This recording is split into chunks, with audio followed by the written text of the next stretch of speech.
সাল 1919। বিকানির গলিতে একটি 12 বছরের বাচ্চা তার পিসির কাছে ভুজিয়া বানানো শিখছিল এবং বানানো শিখে রাস্তার ধারে একটা দোকান লাগিয়ে সে সেগুলোকে বিক্রি করতে শুরু করে দেয়। সে নিজেও জানতো না এই ভুজিয়াই একদিন হাজার হাজার কোটি টাকার বিজনেস মডেল দাঁড় করিয়ে দেবে। তার এই লক্ষ লক্ষ ভুজিয়ার প্যাকেট শুধু ভারতেই নয়, সারা পৃথিবীর মানুষও সেটা পছন্দ করবে। এই কাহিনীটি হলো ভারতের সবথেকে বড় স্ন্যাকিং ব্র্যান্ড হলদিরামের। চলুন এই ভিডিওতে জানবো মাত্র 12 বছরের একটি ছেলে কি করে ভারতের বুকে এত বড় একটি বিজনেস দাঁড় করিয়ে দিল। হয়তো আপনিও এই সাকসেসফুল বিজনেসম্যানের স্টোরিটি শুনে ইন্সপায়ার হয়ে নতুন কোনো বিজনেস করার আইডিয়া পাবেন। ভিডিওটি ভালো লাগলে লাইক এবং এই ধরনের মোটিভেশনাল ভিডিও পেতে আমাদের চ্যানেলটিকে সাবস্ক্রাইব করতে ভুলবেন না। হলদিরামের জন্ম 1908 সালে বিকানির একটি খুবই গরিব পরিবারে হয়েছিল। তার ঠাকুরদা বাজারে একটি ছোট্ট ভুজিয়ার দোকানে ভুজিয়া বিক্রি করত। ছোটবেলার থেকেই হলদিরামের ভুজিয়ার প্রতি খুব ইন্টারেস্ট ছিল। এই জন্যই মাত্র 12 বছর বয়সে সে প্রত্যেক দিন ঘন্টার পর ঘন্টা পরিশ্রম করে ভুজিয়া বানানোর প্রত্যেকটি স্টেপ খুব ভালো করে শিখে ফেলেছিল। সেই জন্যই রেগুলারলি সে তার ঠাকুরদার দোকানে বসতো। কিন্তু সে তার ঠাকুরদার মতো ভুজিয়া বিক্রি করে সামান্য কিছু লাভের টাকায় সন্তুষ্ট ছিল না। সে তাদের বিজনেসকে বড় করতে চেয়েছিল। তার ঠাকুরদা যে ভুজিয়া তৈরি করত সেগুলো শুধু বেসন দিয়েই তৈরি ছিল।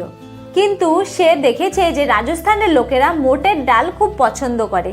সেই কারণেই হলদিরাম মোটের ডালের সঙ্গে বেসন মিশিয়েই ভুজিয়া বানানো শুরু করেছিল। তার এই নতুন রেসিপিটি সবাই খুব পছন্দ করতে শুরু করে এবং তার সেলও কয়েক গুণ বেড়ে যায়। কিন্তু সে এখানেই থেমে থাকেনি। তুলনামূলকভাবে তাদের ভুজিয়াগুলো অনেকটাই মোটা এবং সফট ছিল। সে চিন্তা করে এই ভুজিয়াকে যদি আরো পাতলা এবং ক্রিস্পি করা যায় তাহলে ভারতীয় বাজারে মানুষ এটি আরো বেশি পছন্দ করবে এবং খেতেও সুস্বাদু হবে। সেই কারণেই তার ভুজিয়াকে পারফেক্ট শেপ দেওয়ার জন্য স্ট্যান্ডার্ড মেসের তুলনায় তার ভুজিয়াকে আরো সরু করার জন্য ছোট হোল সম্পন্ন নতুন ম্যাশের সন্ধান করতে থাকে। অনেক খোঁজাখুঁজির পর সে একটি পারফেক্ট শেপের ম্যাশের খোঁজ পেয়ে যায়। অনেক এক্সপেরিমেন্ট এবং প্রচেষ্টার পর সে একটি পাতলা এবং ক্রিস্পি ভুজিয়া তৈরি করে ফেলে। এই ভুজিয়া তার সেলকে আরো অনেক গুণে বাড়িয়ে দেয়।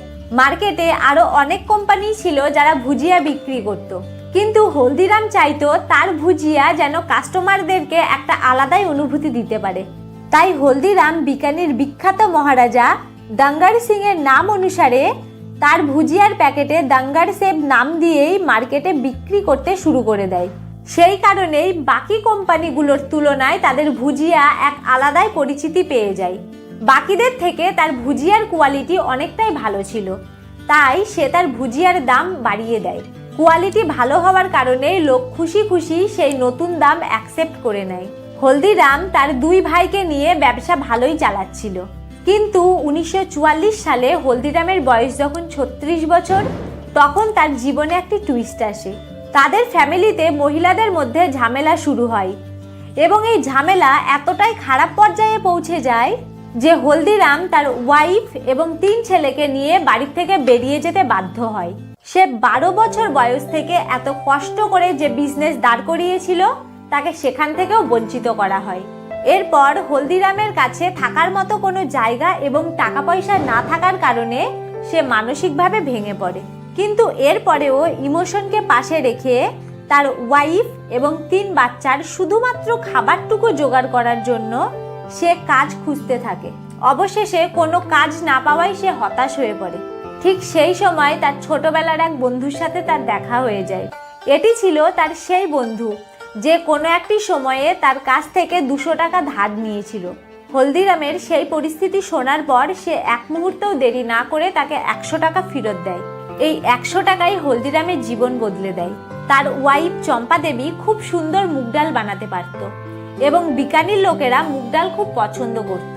সেখান থেকেই সে সিদ্ধান্ত নেয় নতুন করে মুগ ডালের বিজনেস শুরু করবে। সে সেই টাকা দিয়েই একটি ঘর ভাড়া নেয় এবং বাকি টাকা ব্যবসার কাজে লাগিয়ে দেয়। তার ওয়াইফ ভোরবেলায় উঠে মুগ ডাল বানিয়ে দেয় এবং সে সেই মুগ ডাল নিয়ে বিক্রির জন্য বাজারে বেরিয়ে পড়ে। কিছুদিনের মধ্যে সে মুগ ডালের সঙ্গে সঙ্গে তার পছন্দের ভুজিয়াও বিক্রি করতে শুরু করে। তার কোয়ালিটি সম্পন্ন এবং টেস্টি ভুজিয়া মার্কেটে জনপ্রিয় হয়ে ওঠে এবং একটি বড়সড় কাস্টমার বেস তৈরি হয়ে যায়। কয়েকদিনের মধ্যেই কিছু টাকা জমিয়ে সে একটি দোকান ভাড়া নিয়ে নেয়। দোকান খোলার কিছুদিনের মধ্যেই মার্কেটে প্রচার হয়ে যায় যে হলদিরামের দাঙ্গারসে ভুজিয়া পুনরায় ফিরে এসেছে এবং খুব অল্প সময়ের মধ্যেই তার দোকানে লাইন দিয়ে মানুষ ভুজিয়া কিনতে থাকে আর সে লোকাল মার্কেটে ভুজিয়ার কিং হয়ে ওঠে।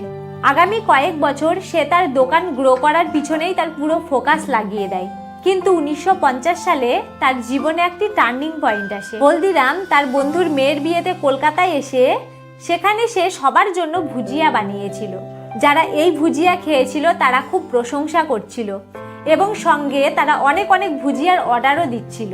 এখান থেকেই সে বুঝে যায় যে কলকাতায় একটি বড় বিজনেস শুরু করার তার একটি অপরচুনিটি রয়েছে। সে সঙ্গে এটাও লক্ষ্য করে যে সেখানে ভুজিয়া বিক্রির কোনো কম্পিটিশন ছিল না। 1955 সালে তার ছোট ছেলে রামেশ্বর লাল এবং তার সবথেকে বড় নাতি শিব কিষানকে কলকাতায় বিজনেস শুরু করার জন্য পাঠায়। সেখানে তারা ছোট একটি ঘর এবং 8 স্কয়ার ফিটের একটি দোকান ভাড়া নিয়ে তারা বিজনেস স্টার্ট করে। দেখতে দেখতেই কোয়ালিটি এবং টেস্টের কারণেই তাদের দোকানে পার ডে 150 থেকে 200 কেজি ভুজিয়া সেল হতে থাকে। আগামী 12 বছরে তাদের দোকান 8 স্কয়ার ফিট থেকে 25 স্কয়ার ফিটের হয়ে ওঠে। সাথে বিজনেসও প্রতি বছর ডবল হয়ে ওঠে। কলকাতা বড় শহর হওয়ার কারণে কলকাতার দোকানটি বিকানির দোকানটির থেকে অনেক বেশি বড় হয়ে উঠেছিল। অন্যদিকে 1968 সালের মধ্যে তার 3 ছেলেই সেটেল হয়ে যায়। বড় ছেলে মূলচাঁদ বিকানির দোকানটি সামলাতো। সতীদাস ফ্যামিলির থেকে আলাদা হয়ে একটি স্বাধীন ব্যবসা খুলেছিল এবং ছোট ছেলে রামেশ্বর লাল কলকাতার বিজনেস সামলাচ্ছিল। তার 3 ছেলে দাঁড়িয়ে যাওয়ার পর সে বিজনেস থেকে এক প্রকারের রিটায়ারমেন্ট নেয় এবং বিজনেস পরিচালনার ক্ষেত্রে তাদেরকে মাঝে মাঝে পরামর্শ দিতেন। তাদের বিজনেস অলরেডি ভালোই চলছিল, কিন্তু এরপরেই শুরু হয়ে যায় তাদের ব্যবসার এক নতুন অধ্যায়। হলদিরামের সবথেকে বড় নাতি শিব কিষান, যে তার কাকার সঙ্গে কলকাতায় ব্যবসা করছিল, 1968 সালে সে সিদ্ধান্ত নেয় নাগপুরে হলদিরামের একটি ব্রাঞ্চ খোলার। নাগপুরে এসে শিব কিষান দেখে সেখানকার মানুষেরা বালুশাহী, গুজরাটি পেড়া, মাইসোর পাক এবং লাড্ডুর মতো মিষ্টি তারা খুব পছন্দ করে। ঠিক এই সুযোগটাকে কাজে লাগিয়ে শিব কিষান ভুজিয়ার সঙ্গে সঙ্গে ফেভারিট কাজু কাটলিও বিক্রি শুরু করে। প্রথম অবস্থায় কাস্টমার এটিকে খুব একটা পছন্দ করে না, কিন্তু শিব কিষান তাদের কাস্টমারকে একটা করে ফ্রিতেই খেতে দেয়। একবার খাওয়ার পর কাস্টমার কাজু কাটলির দিওয়ানা হয়ে যায় এবং এর ডিমান্ড এক লাফেই অনেক বেড়ে যায়। তার স্টোরে মালাই লাড্ডু, রসগোল্লা এবং রসমালাইয়ের মতো বিভিন্ন মিষ্টিও বিক্রি করা শুরু করে। পুরো ভারতে হলদিরাম ব্র্যান্ডের সুইটস বিজনেস এখান থেকেই শুরু হয়েছিল। 1971 সালের মধ্যেই নাগপুরে হলদিরামের 2টি স্টোর ওপেন হয়ে গেছিল, কিন্তু শিব কিষান এখানেই থেমে থাকেনি। একদিন শিব কিষান কীর্তি নামের একটি রেস্টুরেন্টে গেছিল। সেখানে গিয়ে সে দেখে ওই রেস্টুরেন্টে শুধু ধোসা এবং ইডলি বিক্রি হচ্ছে, আর সেখানে ধোসা এবং ইডলি খাওয়ার জন্য কাস্টমারের ভিড় লেগেই থাকতো। এখান থেকেই শিব কিষানের মাথায় তার মিষ্টির দোকানকে হলদিরাম রেস্টুরেন্ট বানানোর আইডিয়া আসে। মার্কেটে ঘোরাঘুরির পর সে বুঝতে পারে মহারাষ্ট্রের লোকেরা সাউথ ইন্ডিয়ান ডিশ যেমন ইডলি, ধোসা খুব পছন্দ করে। সে তার রেস্টুরেন্টে বিকানির বিখ্যাত সিঙ্গারা এবং কচুরি বিক্রি করতে চাইছিল, কিন্তু কাস্টমারকে তার রেস্টুরেন্ট পর্যন্ত নিয়ে আসার জন্য সে সেটা দিয়ে শুরু করেছিল যেটা তারা পছন্দ করত, অর্থাৎ ইডলি ও ধোসা দিয়ে। শিব কিষান 30 সিটারের একটি রেস্টুরেন্ট খোলে আর খুব দ্রুতই তার রেস্টুরেন্টে সিট ফুল হয়ে যেত। এরপর সে তার রেস্টুরেন্টে সিট ক্যাপাসিটি ডবল করে দেয় এবং তার মেনুতে সিঙ্গারা ও কচুরি অ্যাড করে দেয়। যারা ইডলি ও ধোসা খেতে আসতো, শিব কিষান তাদেরকে সিঙ্গারা ও কচুরি ট্রাই করতে বলতো। এর আগে কাজু কাটলি বিক্রির সময় যা ঘটেছিল, এবারও তাই ঘটে। যারা তার রেস্টুরেন্টে একবার সিঙ্গারা ও কচুরি ট্রাই করতো, তারা তার রেগুলার কাস্টমার হয়ে যেত। আগামী কয়েক বছরের মধ্যে নাগপুরে হলদিরামের মাল্টিপল আউটলেট খুলে যায়। কিছুদিনের মধ্যেই হলদিরাম ভুজিয়া বিজনেসকে নতুন রূপ দিয়ে ইন্ডিয়ান সুইটস, স্ন্যাক্স এবং রেস্টুরেন্টে কনভার্ট করে নেয়। 1975 সালে কলকাতা ব্রাঞ্চের রামেশ্বর লাল ফ্যামিলি বিজনেস থেকে আলাদা হয়ে যায় এবং একটি এগ্রিমেন্ট হয় যে রামেশ্বর লাল কলকাতার বাইরে বিজনেস করতে পারবে না। আর এই সময় শিব কিষানের নাগপুর ব্রাঞ্চের বিজনেস খুব ভালোই চলছিল, কিন্তু তার মাথায় এর থেকেও বড় কিছু করার প্ল্যান ছিল। সে এমন একটি শহরে বিজনেস করতে চেয়েছিল যেখানে তার বিজনেসকে ন্যাশনাল ব্র্যান্ড তৈরি করার সুযোগ করে দেবে। আর সেই শহরটি হলো ভারতের রাজধানী দিল্লি। দিল্লিতে ব্যবসা শুরু করার জন্য শিব কিষান তার ছোট ভাই মনোহর লালকে সঙ্গে নিয়েছিল। মনোহর লাল ততক্ষণ পর্যন্ত বিকানিতেই কাজ করছিল, আর শিব কিষান তার মধ্যে ব্যবসার প্রতি একটা ঝোঁক দেখেছিল। 1982 সালে মনোহর লাল তার ছোট ভাই মধুসূদনের সাথে দিল্লিতে আসে এবং সেখানে দেখে চাঁদনি চক ফেমাস স্ন্যাক্সের দোকানে ভর্তি ছিল। সে তার লাইফে স্ন্যাক্সের এত কম্পিটিশন কখনোই দেখেনি, কিন্তু সেখানে কম্পিটিশনের পাশাপাশি স্ন্যাক্সের অনেক ডিমান্ডও ছিল। মনোহর লাল শিব কিষানের সাহায্য নিয়ে দিল্লিতে তাদের দোকানের জন্য একটি জায়গা কেনে এবং 1983 সালে তাদের বিজনেস শুরু করে দেয়। প্রথম 1 বছর দিনরাত পরিশ্রম করে মার্কেটে সে তার বিজনেসের রেপুটেশন তৈরি করে। ঠিক সে সময় তার সঙ্গে একটি দুর্ঘটনা ঘটে যায়। 1984 সালে অ্যান্টিশিক রাইট পুরো দিল্লিকে জ্বালিয়ে দিয়েছিল। এর ফলে তার রেস্টুরেন্ট এবং ওয়ার্কশপটি পুরোপুরিভাবে আগুন লেগে ধ্বংস হয়ে যায়। আগামী 2 বছরের মধ্যে হলদিরামের দিল্লির বিজনেস জিরোতে চলে আসে, কিন্তু মনোহর লাল হার মানেনি। তিনি নাগপুর এবং বিকানির থেকে ফাইন্যান্সিয়ালি হেল্প নেয়। নতুন করে দিল্লিতে একটি 300 স্কোয়ার ফিটের দোকান ভাড়া নিয়ে পুনরায় বিজনেস রিওপেন করে। সে আগে যে রেপুটেশন তৈরি করেছিল সেটি খুব কাজে লাগে। তার বিজনেস পুনরায় ভালো চলতে শুরু করে। আগামী কয়েক বছরের মধ্যে একটি 2000 স্কোয়ার ফিটের নতুন ফ্যাক্টরিও তৈরি করে এবং সঙ্গে আরো কিছু নতুন আউটলেট খুলে ফেলে। তার সত্ত্বেও এটি একটি মিডিয়াম সাইজের লোকাল বিজনেসই ছিল। কিন্তু শিব কিষান এবং মনোহর লাল হলদিরামকে একটি ওয়ার্ল্ড ক্লাস কনজিউমার ব্র্যান্ডে পরিণত করতে চেয়েছিল। ভারতের প্রত্যেকটি ঘরে ঘরেই যেন তাদের প্রোডাক্ট থাকে। সে ভারতের বাজারে একটি বড় স্পেস দেখতে পায়। ভারতীয় বাজারে ভারতীয় স্ন্যাক্স প্যাকেজিং করে বিক্রি করার মতো সেই সময় ভারতে একটিও কোম্পানি ছিল না। ঠিক সেই সুযোগে হলদিরাম তার বিকানির ভুজিয়া এবং আলু ভুজিয়াকে লং লাইফ দেওয়ার জন্য নাইট্রোজেন প্যাকেজিং করে বিক্রি শুরু করে। এই প্যাকেজিং এর জন্য হলদিরামের বিজনেস শুধুমাত্র নাগপুর ও দিল্লিতে নয়, পুরো ভারতেই ছড়িয়ে পড়ে।